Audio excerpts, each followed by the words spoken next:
임교희의 행복한 동행 챕터 1 십자가 영성 우리가 가는 영성의 길은 신비로운 은사체험이나 기적이 아닌 예수님의 인격과 성품에 참여하고자 하는 훈련이다. 행복한 동행은 삼위일체 하나님과의 동행이다. 완벽하신 예수님, 곧 육신으로 이 땅에 오신 예수님의 모습은 아마도 창세기에 나오는 죄짓기 전의 인간의 모습이었으리라 생각된다. 흠 없고 죄 없는 하나님을 닮은 아들의 모습. 행복한 동행은 그분을 모델로 성령님과 밀착 동행하여 하나님의 마음과 뜻을 알고 예수님을 배우고 닮아가기 위한 동행이다. 동행에도 여러 가지가 있다. 밀착 동행, 참여 동행, 멀찍이 따라가는 동행. 우리는 멀찍이가 아닌 밀착 동행을 위해 거룩한 욕심을 내어보면 어떨까? 모든 영성 가운데 십자가 영성은 중심을 이루는 기둥 영성이다. 십자가 영성으로 기둥을 만들고 다른 영성으로 새순의 가지와 열매 영성을 이루어가는 것이다. 십자가는 하나님의 마음의 상징이고 십자가는 예수님의 이미지 얼굴이고 십자가는 성령님의 일하시는 도구이다. 그래서 이 십자가 영성은 깊이가 다르고 복음의 위대함이 있다. 십자가 영성은 나는 누구인가에서 나는 누구이어야만 하는가를 가르쳐준다. 사명의 분명함과 사명의 방향과 목적을 제시해준다. 하나님의 일을 생각하고 자기를 끝없이 부인하고 반드시 자기 십자가를 지고 가는 길이다. 중요한 것은 예수님의 십자가와 내가 지고 가는 십자가는 다르다는 것이다. 예수님은 저주의 십자가를 영광의 십자가로 바꾸어 놓으셨다. 나는 예수님 덕분에 영광의 십자가로부터 출발한다. 그래서 그 십자가는 달콤하다. 지고 있다는 자체만으로도 영광이 되고 감사하다. 십자가를 지고 있다는 것은 곧 나의 신분이 상승되었다는 것이고 자기 부인과 함께 사명의 십자가는 나의 면류관이 된다. 내가 십자가 영성의 길을 가는 목적은 분명하다. 십자가에서 예수님과 하나가 되는 것이다. 십자가에서 주님과 함께 내가 죽었고 주님과 함께 부활했다. 이제는 그 영광의 십자가로 인하여 거룩한 삶, 의인의 삶, 성화를 이루기 위해 은혜와 감사로 십자가를 지고 주님과 함께 동행하는 것이다. 예수님과 나는 1인칭이 되었다. 바울의 이제 내가 육체 가운데 사는 것은 내가 사는 것이 아니라 내 안에 예수님이 사시는 것이다 라는 고백처럼 나를 통해 예수님이 나타나기를 소망하며 나아가는 것이 십자가 영성이다. 17세기에 영향력 있던 십자가 영성가 사무엘 루터포드는 나에게 많은 깨달음과 도전을 주었다. 그리스도의 십자가는 내가 져본 짐 중에서 가장 달콤한 짐이다.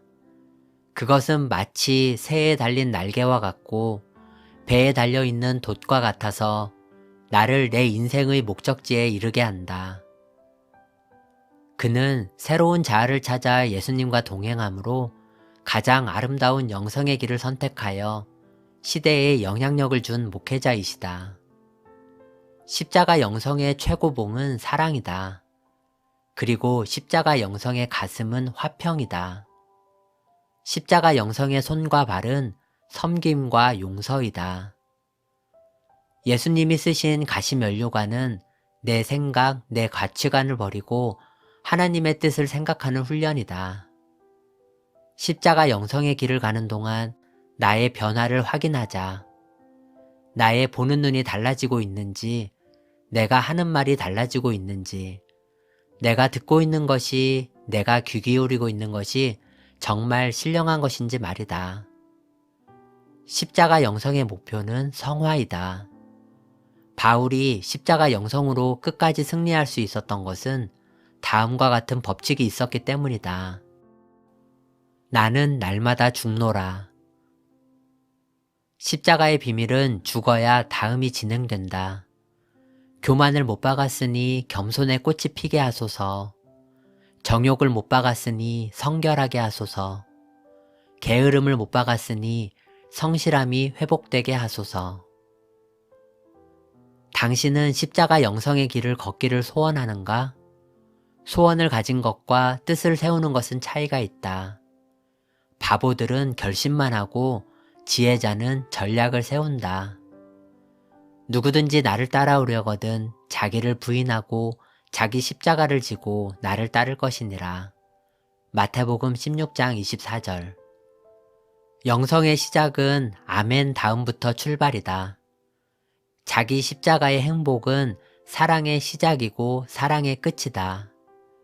십자가 영성은 구별된 좁은 길로 안내한다. 챕터 2. 믿음 영성. 믿음은 너무 광범위하고 추상적이어서 실제의 삶에서 동떨어져 있는 무지개처럼 구름 속에 감추어져 있다가 힘들고 어려울 때 특별하게 의식해야 느낄 수 있는 것일까? 그렇다면 이 믿음은 힘을 발휘할 수 없고 능력을 나타낼 수 없다. 믿음이 동사라면 당신은 동의하겠는가? 믿음은 실제의 삶의 자리로 끌어와서 삶 속에서 능력, 즉 기적을 일으켜야 한다. 믿음이 편협하고 좁은 가치관 안에 갇히면 영향력을 발휘할 수 없다. 우리가 소망하는 믿는 믿음은 창조론의 회복이다. 자기가 중심이 되어 필요에 의해 대상을 찾는 것은 바른 믿음이 아니다. 샤머니즘과 믿음의 차이는 중심이 누구인가의 차이이다. 우리가 믿는 믿음 영성은 창조주를 중심으로 나를 찾아가는 것이다. 나를 위한 하나님인가? 하나님을 위한 나인가? 나를 위한 하나님이었을 때에는 하나님이 나를 위해 모든 것을 해주시기를 바랐지만 하나님을 바라보고 나아가다 보니 하나님을 위한 나를 찾아가는 것이 믿음 영성임을 깨달았다. 나는 이것을 이렇게 규정한다. 첫 번째, 믿음 영성은 자아를 깬 믿음을 가져야 한다. 자아의 껍질이 깨어지는 만큼 하나님의 마음이 보이고 느껴진다. 자아의 껍질이 벗겨지는 만큼 내 안에 우주가 보인다. 자아의 껍질을 깨지 않으면 구원은 턱걸이할 수 있으나 당신의 마음에 천국은 담을 수가 없다. 진정한 천국을 누릴 수가 없다는 것이다. 두 번째, 믿음 영성은 원칙과 방향성과 목표가 일치해야 한다. 믿음의 주요 온전케 하시는 주님을 바라보는 법칙이다. 그 길을 좁은 길이라 부른다면 좁은 길은 반드시 원칙이 필요하다. 원칙이 없는 믿음은 울타리가 없으므로 위험하다. 하나님의 말씀과 성경을 원칙으로 해야 믿음이 탈선하지 않고 좁은 길에서 헛발을 디뎌 실수하지 않는다. 다음은 방향성이다. 방향성을 위해서는 나침반이 있어야 하는데 그 나침반은 십자가이다. 십자가 정신, 십자가 사랑, 십자가 은혜로 점검하면서 달려야 한다. 믿음의 목표는 하나님의 말씀을 근거로 하여 하나님의 창조 작품인 참 자아 찾기, 하나님의 창조 목적인 그분과의 친밀한 교제를 위해 영혼의 레벨업이 필요하다. 최상의 믿음은 하나님의 성품과 하나님의 마음과의 일치이다. 상식은 믿음이 아니다. 또한 믿음은 상식이 아니다. 상식은 사람을 기준으로 하지만 믿음은 창조주 삼위일체 하나님을 중심으로 한다. 세 번째, 믿음 영성은 선택이 아니라 반응이다. 믿음은 선택의 문제가 아니고 은혜에 대한 반응의 문제이다. 하나님은 여러 신 가운데 하나가 아니라 유일하신 분이고 나를 지으신 창조주이시기에 하나님을 향한 믿음은 곧 나의 존재를 증명하는 것이 된다. 믿음은 믿어져야 믿는 것이다. 믿어지는 믿음은 하늘로부터 오는 하나님의 선물이다. 하나님 사랑에 대한 나의 반응이 믿음의 척도이다. 십자가에 대한 나의 반응이 나의 믿음의 깊이이다. 성령님에 대한 나의 반응이 나의 믿음의 분량이다. 믿음은 심리적 위로가 아니라 나의 존재의 증명이다. 그러나 축복은 반응이 아니라 선택이다. 옳은 것을 선택하고 진리를 선택하고 언약을 선택하면 축복의 통로가 된다. 네 번째, 믿음 영성은 모양이 아니라 내용이다. 겨자씨만한 믿음은 그 자체가 생명이다. 예수님이 공생의 사역 중에 유일하게 싫어하시는 사람들이 외식하는 사람들이었다. 외식은 믿음의 원수이다. 외식하는 자들은 밖에서는 성자요, 안에서는 마귀이다. 무신론자에게도 믿음이 있다는 사실을 아는가? 그들은 자아신, 즉 아신교를 믿는다. 진정한 믿음은 생명이 있고 생명 있는 믿음은 기적을 불러온다. 다섯 번째, 믿음 영성은 분투이다. 믿음을 지키려면 싸움을 잘해야 한다. 그래서 믿음의 사람들은 영적인 싸움을 잘한다. 참된 기독교 안에는 영적인 전투가 있다. 이것을 선한 싸움이라 한다. 바울도 영적인 아들 디모데에게 성공하는 비결을 전수한 것이 아닌 영적인 싸움을 잘하라고 당부하였다. 영적으로 싸워 이기는 법은 거룩하고 순결하고 성결한 것이다. 영적인 싸움 중 자신과의 싸움이 늘 문제이다. 육체의 나와 영적인 나의 싸움이 가장 치열하다. 이 싸움에서 승부가 나지 않으면 나와 나 사이에는 늘 갈등과 의심, 그리고 상한 감정으로 인한 울고 있는 숨겨진 나로 인해 우울할 수밖에 없다. 나와 나 사이의 공간 안에서는 무질서와 혼돈으로 아수라장이 된다. 그러나 싸움의 목적을 알면 이긴다. 그 목적은 하나님 앞에 흠 없고 점 없는 모습으로 서는 것이다. 당신은 영적 싸움을 하고 있는가? 이 싸움은 휴전이 없다. 주님이 오셔서 종전을 선언하실 때까지 싸워야 한다. 그러나 이 싸움은 잘 싸우면 유익하고 선한 싸움이다. 잘 싸우는 비결은 영적인 무장에 있다. 전신갑주를 입고 십자가를 앞세워 나아가야 한다. 또한 의를 선택하면 된다. 복음 위에 서면 된다. 옳은 길을 선택하면 된다. 믿음의 선한 싸움을 싸워 이긴 자는 나와 나 사이에 십자가가 존재한다. 그래서 그 십자가로 나를 통합시킨다. 옛 자아, 원죄의 나를 십자가에 못 박아 죽이고 부활의 나, 창조의 나를 사명으로 코팅하여 다시는 옛사람으로 돌아가지 못하게 한다.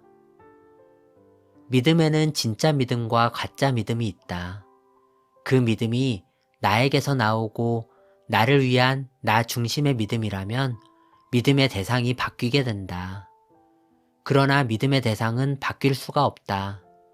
상황에 따라 대상이 바뀌는 믿음은 가짜 믿음이다. 진짜 믿음은 하나님으로부터 오는 믿음이다. 이 믿음은 그냥 믿어지는 믿음, 안 믿고 싶어도 안 믿을 수 없는 기적 같은 믿음이다. 대상이 바뀔 수 없는 믿음, 그러기에 순교적인 믿음이 탄생하는 것이다.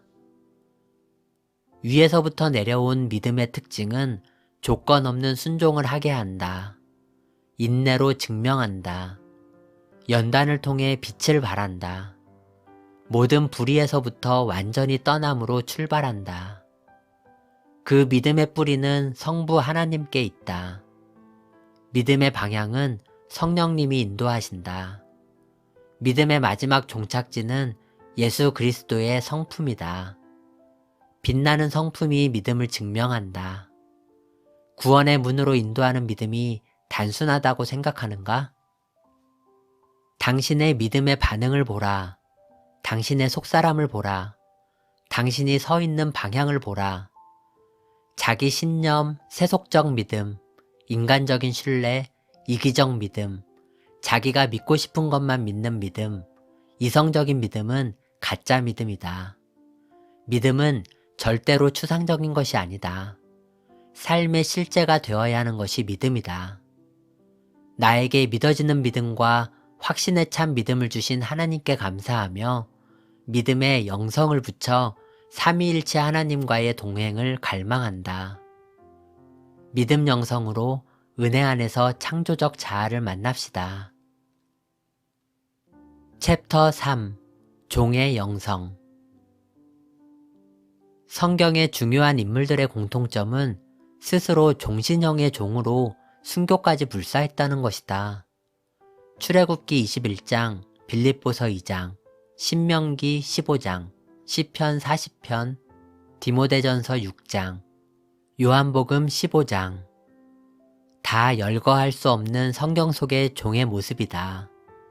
왜 이렇게 종이 주는 깊은 의미를 복음적으로 보지 못했을까? 아마도 종이라는 잘못된 고정관념이 영적인 눈을 가려놓은 듯하다. 진리를 깨달았다 해서 그렇게 살아가기에는 턱없이 부족하지만 나의 이기심, 나를 왕자에 앉혀놓고 그 기준으로 탐욕을 부리고 각종 죄악의 잔을 마셨던 것이다. 의의 종과 죄의 종을 구분해 본다. 섬김의 종으로 오신 예수님, 바울이 자처한 종의 모습. 자기를 비우고 자기를 내려놓고 자기를 버리는 영역에서 출발하는 종이지만 궁극적으로는 주인을 사랑하는 사랑이 전제적 조건이 된다. 그 사랑은 주인으로부터 받은 은혜가 베이스가 된다. 사랑 안에 은혜가 담기면 그 사랑은 아가페적 사랑이 된다. 아가페적 사랑은 기꺼이 종신형의 의의 종이 되어 모든 자유를 반납한다. 종신형이 되기 위해서는 첫째, 종은 은혜 안에 사랑, 사랑 안에 은혜가 있어야 한다. 은혜와 사랑이 동전의 앞뒤처럼 있어야 한다. 나를 믿는 것이 아니라 하나님으로부터 오는 은혜 안의 사랑을, 사랑 안의 은혜를 깨달아야 한다. 그래야만이 십자가의 은혜와 사랑으로 인해 자원하는 십자가의 귀 뚫린 종신형, 의의 종이 된다. 종신형의 종은 나의 모든 권리를 반납하고 은혜 안에서 사랑을 가지고 섬기는 종이다. 스스로 자원하는 종, 은혜에 보답하는 종, 사랑으로 섬기는 종이다. 둘째, 종은 힘이 있어야 한다. 마음의 힘, 마음의 근육을 만들어라. 마음의 힘이 없으면 심리적 장애가 오고, 정신적 힘이 없으면 정신적 장애가 오고, 영적인 힘이 없으면 전인적 장애가 온다. 마음의 근육이 없는 사람은 상처를 잘 받는다. 상처는 스스로 환자임을 드러낼 뿐이다. 그러나 상처가 은혜가 된다면 은혜는 섬김의 사랑꾼으로 만들어준다. 요셉을 보라. 그가 종으로 힘을 발휘한 것은 오직 하나님을 바라보고 자기 안에 임재하신 성령님께 초점을 맞추고 환경이나 사람에 좌우되지 않고 오늘 영성에 승리했기 때문이다. 그래서 하나님은 그를 형통한 사람, 환경을 뚫은 사람, 꿈을 비전으로 꿈같은 현실을 이루어 주셨다. 셋째, 종은 행복해야 에너지가 급상승한다. 당신은 행복한가? 하나님의 유일성으로, 예수님의 절대성으로, 사명의 확실함으로 이 필연성 때문에 행복한가를 물으시며 종이 기쁘고 행복해야 에너지 시너지 효과를 높일 수 있다고 하신다. 넷째, 섬김으로 인격이 성숙해야 한다. 예수님이 그러하신 것처럼 섬김은 내면이 건강한 사람들에게서 나오는 은혜이다. 성경 속에 숨겨진 영웅 중 한 사람으로 창세기 24장의 엘리에셀을 들 수 있다. 요즘은 엘리에셀처럼 진실한 사람이 귀한 시대이다. 능력 있고 똑똑한 사람은 많다. 그러나 믿을 만한 사람이 적다. 하나님이 좋아하시는 사람은 믿고 신뢰할 만한 진실한 사람이다. 기쁨으로 네 하는 사람, 의식 있는 순종의 사람은 믿을 만한 사람이다. 그런데 엘리에셀은 아브라함이 자기 집 모든 소유를 맡길 정도로 믿을 만한 종이었다. 사랑을 해야 하는 대상은 많지만 이렇게 전부를 맡길 만큼 믿음과 신뢰를 주는 종은 드물다.